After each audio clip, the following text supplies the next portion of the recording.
sur le problème. Ah, bien, vous savez que la position africaine est bien connue. Premièrement, nous sommes pour la lutte contre l'impunité. Nous ne sommes pas pour l'impunité. Nous luttons contre l'impunité, comme partout ailleurs. C'est clair.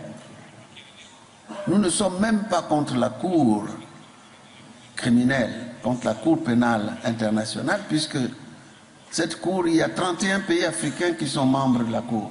Même maintenant, avec la Tunisie, je crois 32. Et si donc nous quittons la Cour tombe. C'est vous dire que nous ne sommes ni contre la justice, ni contre la Cour. Nous sommes contre la manière dont la justice est rendue. Puisque le procureur qui est là, on dirait qu'il n'y a qu'en Afrique où il y a des problèmes.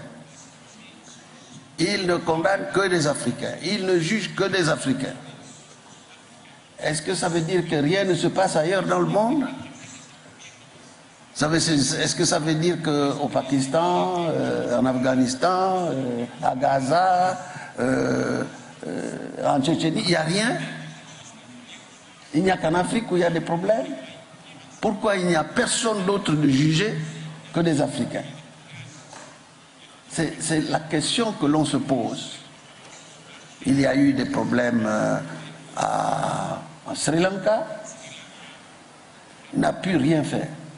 Il n'a même pas osé. Il y a eu des problèmes à Gaza, comme vous le savez. Il n'a plus rien fait.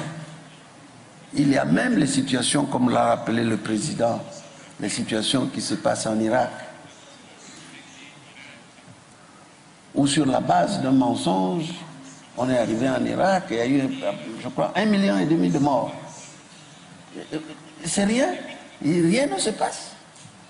Vous voyez, on se pose des questions que vous devez vous poser en n'écoutant pas seulement certains de nos collègues de la presse ici qui ne voient qu'un aspect du problème.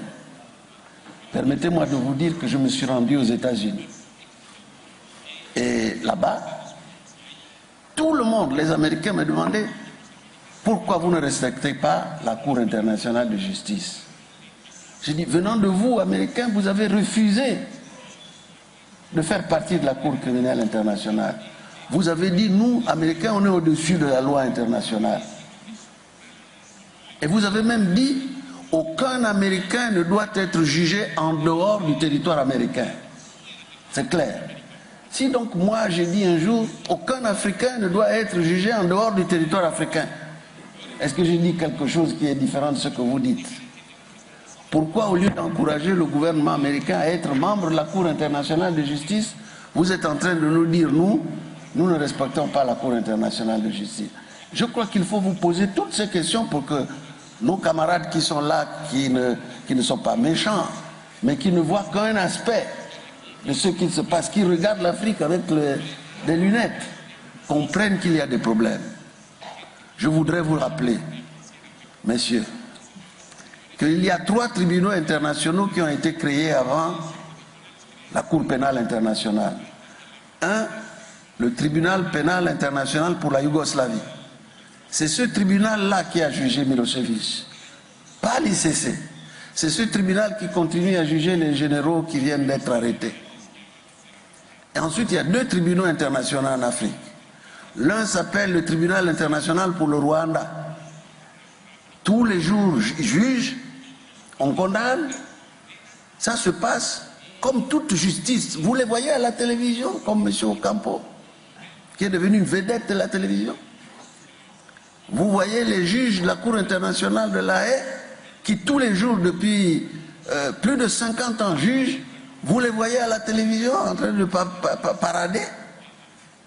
On demande simplement de dire le droit et non pas de faire de la politique. Lui, il fait de la politique. Au point qu'un de nos présidents a dit hier, Ocampo, it's a joke. It's a joke. Merci.